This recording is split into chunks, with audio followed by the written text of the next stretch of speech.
Les épreuves de la vie ont-elles un but? Tentation et séduction. L'humanité cultive beaucoup d'arbres. La faim et la misère des hommes les fait chercher, en eux, de l'ombre et des fruits qui leur offrent le salut, la justice ou la paix. Ces arbres sont des doctrines humaines, souvent inspirées de haine, d'égoïsme, d'ambition et de délire de grandeur.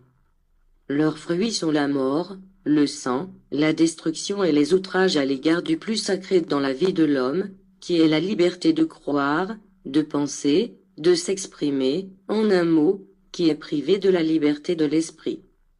Ce sont les ténèbres qui se lèvent pour lutter contre la lumière.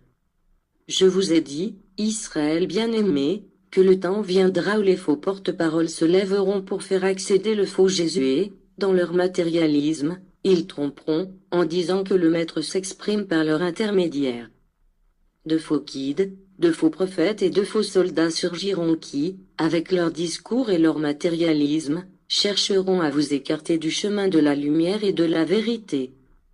Priez, et voyez que c'est le temps où ma justice et ma lumière ont enlevé toutes les ténèbres. C'est un temps difficile et dangereux, parce que les êtres qui habitent les ténèbres se feront passer, parmi vous, pour des êtres de lumière, afin de vous tenter et de vous confondre. Moi, je vous donne ma lumière, afin que vous ne déviez pas du chemin et que vous ne vous laissiez pas tromper par ceux qui usurpent mon nom. Les tentateurs ne sont pas seulement des êtres invisibles, vous en avez aussi qui sont incarnés en hommes qui vous parlent de leçons qui feignent la lumière, mais qui vont à l'encontre de ma doctrine. Ceux-ci, ne les écoutez pas.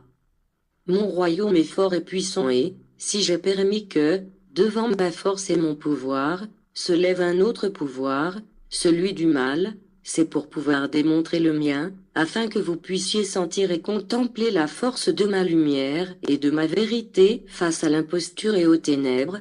C'est pour que vous voyiez que ce royaume de ténèbres, de troubles et d'épreuves, bien que détenant un grand pouvoir, n'est que mon instrument et qu'en réalité je l'utilise. Si je vous mets à l'épreuve, ce n'est pas pour vous arrêter sur le chemin d'évolution, car j'attends votre arrivée dans mon royaume.